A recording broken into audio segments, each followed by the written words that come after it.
চাই না। হাসিনার সময় বহু খেলা খেলেছি, ইউনূস সাহেব আমাদের সাথে খেলা হাসিনা পারে নাই।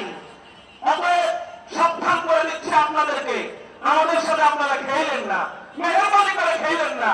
আমরাও খেলতে চাই না, এটাই যেন ফাইনাল খেলা হয়।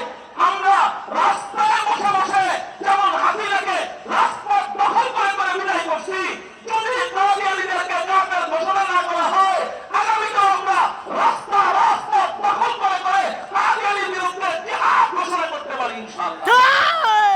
আমরা এই দাবি 15 তারিখের পরে আদায় করে ছাড়বো। প্রয়োজনে রাস্তায় বসে বসে হলেও আমরা আদায় করে ছাড়বো, যেন ইউনূস সাহেব কাদিয়ানীদেরকে অমুসলিম ঘোষণা করে যায়। ইউনূস সাহেব যদি ঘোষণা না করে আমরা হেলে নামতে নিব না ইনশাআল্লাহ।